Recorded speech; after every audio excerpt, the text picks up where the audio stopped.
Al-Asr. Nah, ini semua insya Allah umat Islam hafal karena pendeknya surah ini ya. 3 ayat surah nomor 103. A'udzu billahi minasyaitonir rajim. Wal asr, demi masa waktu yang kalian lalui di dunia. Innal insana lafi khusr. Semua manusia pasti melalui kerugian. Illa alladzina amanu wa amilus solihat. Kecuali orang yang beriman dan beramal saleh. Itu tidak akan melalui kerugian. Allah akan berikan dia jalan keluar dari masalahnya. Dan kalaupun sampai ada sesuatu masalah atau program atau proyek dia tidak dapat, berarti baik buat dia. Pasti itu, tidak mungkin tidak. Allah selamatkan dia. Wa tawasaw bil haqqi wa tawasaw bis sabr. Maka saling mewasiatkanlah kebaikan ini dan kebenaran ini, dan saling mewasiatkanlah agar sabar selama hidup di dunia, karena kalian akan menuju ke akhirat. Saya kasih contoh teman-teman, ada satu doktor ngajar di Ummul Qura, Dr. Muhammad, semoga Allah jaga beliau. Saya pernah mendengarkan salah satu kaset ceramahnya luar biasa gitu. Dia kasih contoh, dia bilang ada seseorang, jazakallahu khair, ada seseorang di Saudi, teman dia, salehnya luar biasa ibadahnya. Dia bilang, sholat malamnya gak kehilangan, sholat 5 waktu selalu on time, selalu menjaga istiqomah di jalan Allah, halal-halal, haram-haram. Satu waktu dia lamar seorang wanita dan diterima lamarannya. Pada saat sudah mau menikah, gitu kan, kurang lebih ditentukan jadwal, kalau saya tidak salah itu 3 bulan dari waktu itu akan menikah. 2 bulan atau 1 bulan sebelum pernikahan, tiba-tiba perempuan ini batalin pernikahan. Tiba-tiba batal pernikahan, nggak jadi nikah. Laki-laki ini bertanya kepada calon mertuanya, ada apa? Saya juga nggak tahu. Ditanya perempuan ini oleh orang tuanya, kenapa nak? Malu keluarga? Enggak, pokoknya saya nggak mau nikah sama laki-laki ini. Bersikeras si perempuan tidak mau nikah. Kata Dr. Muhammad, dia bilang, saya setiap kali ketemu sama teman saya ini, teman saya selalu berdoa. Saya dengar doanya, ya Allah kembalikan wanita ini pada saya suka sama dia. Luar biasa merengeknya sama Allah. Dan saya saking kesian sama dia, sampai saya mengatakan, ya Allah kabulkan buat dia. Luar biasa dia mohonnya sama Allah. Tapi uniknya kata Dr. Muhammad, enggak dikabulkan, enggak dikasih sama Allah. Sampai tiba hari H pernikahan yang ditentukan tanggalnya, perempuan ini akhirnya memang dia tunggu waktu itu. Ada laki-laki lain lamar, diterima sama dia. Diterima pada saat itu. Diterima lamaran laki-laki baru. Waktu sudah menikah sama laki-laki itu, si orang soleh ini, temannya Dr. Muhammad, berhenti berdoa. Selesai, jadi istrinya orang, nggak boleh kita doa lagi kan. Maka Dr. Muhammad mengatakan, saya justru bertanya-tanya pada saat itu, di mana bentuk kasih sayangnya Allah kepada teman saya? Dia sudah soleh, janji Allah baik, mestinya dia dapat yang dia mau. Kenapa di sini luput? Nah ini yang saya bilang di poin ke-11, Allah selamatkan dari kerugian dan bahaya. Ternyata dia bilang, justru setelah perempuan itu nikah sama laki-laki yang jadi suaminya sekarang, saya baru tahu bentuk kasih sayangnya Allah pada teman saya. Karena ternyata baru sebulan menikah, perempuan ini periksa ke dokter, dia punya sakit di dada sebelah kanannya, maaf di payudara sebelah kanan. Dokter memvonis kena kanker payudara yang kronis, harus dipotong. Sebulan menikah, payudara kanannya dipotong. Bulan kedua, kanker itu sudah menyebar ke payudara kiri dan dipotong dua-duanya dalam 2 bulan pernikahan. Bulan ketiga, ini kejadian nyata. Bulan ketiga, ternyata perempuan ini punya masalah di urat saraf di bagian otak belakangnya, sehingga membuat kedua matanya buta. Dan bulan keempat, wanita ini meninggal dunia. Kata dia, Dr. Muhammad bilang, subhanallah, kalau teman saya yang jadi suami dia, maka dia tidak akan menikmati pernikahan. Tapi Allah selamatkan dia dengan caranya. Jadi kadang-kadang ada yang luput dari kita. Kita sudah mohon sama Allah, Allah belum kasih. Kalau Allah tidak kasih, teman-teman, yakin itu baik buat kita. Jangan sangka buruk sama Allah. Sebaliknya, kalau kita minta sesuatu yang besar kepada Allah, tidak ada yang mustahil. Yang penting kita merengek dan manja kepada Allah. Dalam kisah yang lain di Yaman, dan ini sempat kisahnya menghebohkan Timur Tengah, anak muda hafal Quran, matanya buta. Anak ini dari kecil tidak pernah sekolah, dia ditinggal di rumah, tapi orang tuanya panggilkan guru ngaji, dia hafal Quran. Satu waktu umurnya waktu mencapai sekitar 25 tahun, dia berpikir untuk menikah, punya perasaan fitrah manusia, walaupun dia tidak melihat, dia ingin menikah.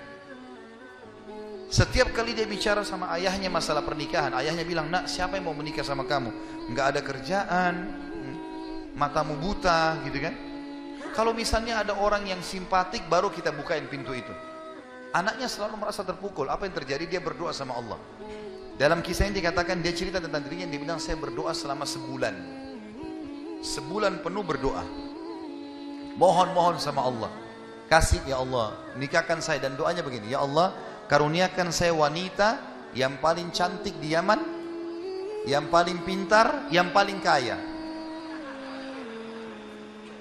Begitu doanya. Saya sengaja datangkan contoh pernikahan supaya tidak ngantuk ini. Langsung melotot matanya laki-laki di sini. Tapi memang kisah nyata terjadi seperti itu.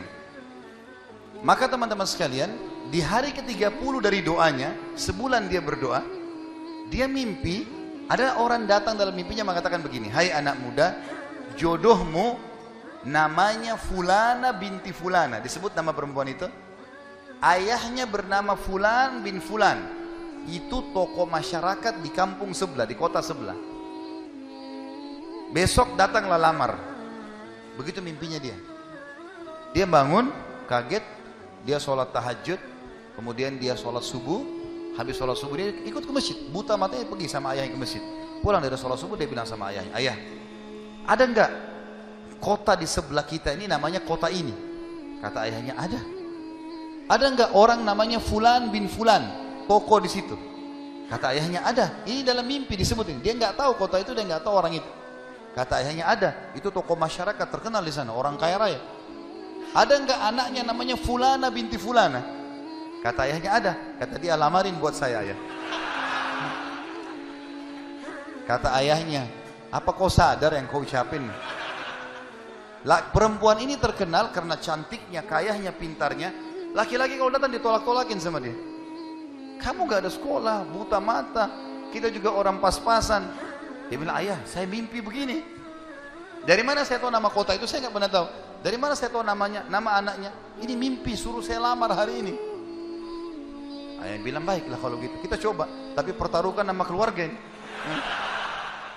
Bisa diterima, bisa ditolak. Dia bilang, pergilah ke sana. Disambut, diterima oleh orang itu. Subhanallah, ini kisah nyata ya, menghebohkan Timur Tengah kisah ini. Luar biasa. Maka pada saat itu masuk dalam rumah, disambut dan segala macam. Tuan rumahnya tanya, iya ada keperluan apa? Dia bilang, ini anak saya buta matanya tapi hafal Quran, disebutkanlah kebaikan-kebaikannya. Entah kenapa dia minta melamar anak anda karena dia mimpi semalam. Anehnya, si calon ayahnya si perempuan ini langsung bilang, saya terima lamarannya. Tiba-tiba kisah nyata begitu. Yang ayahnya si laki-laki bilang, kenapa anda spontan terima? Dia bilang, karena saya juga mimpi tadi malam. Loh, kisah nyata. Dia bilang, saya juga mimpi tadi malam, kalau hari ini akan datang anak mantu saya, namanya nama anakmu ini. Cirinya dia. Matanya buta, hafal Quran, dari kampung sebelah kota kamu. Begitu mimpinya, luar biasa nih. Maka dia bilang, ayahnya bilang, tapi saya tidak tahu. Ini kan pagi-pagi tadi habis sholat subuh, siap-siap datang. Dia bilang, saya belum, kata ayahnya perempuan ini, saya belum tanya anak saya. Tergantung, anak saya terima ya sudah, kalau enggak ya enggak.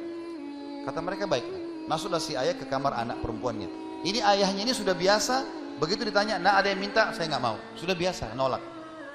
Kata dia, nak, dari kampung sebelah, kota ini ada, kampung ini ada si Fulan, matanya buta, mau melamar kamu. Anak perempuan itu bilang apa? Ayah nikahkan saya. Terima lamarannya. Kata ayahnya, bagaimana? Kau belum lihat orangnya? Dia bilang, tadi malam saya mimpi. Kisah nyata loh. Si perempuan itu mimpi. Mengatakan akan datang jodohmu besok, namanya Fulana bin Fulan, dari negeri kota sebelah, buta matanya, hafal Quran, terima lamarannya. Karena itu suami terbaik. Menikah gara-gara itu. Makanya sahabat dalam berdoa. Kita ini kadang-kadang atau antum ini sering berdoa baru 2 kali sudah ngomel sama Allah. Sebulan orang berdoa, beberapa hari, sabar. Jadi minta sama Allah tidak ada yang mustahil, gitu kan?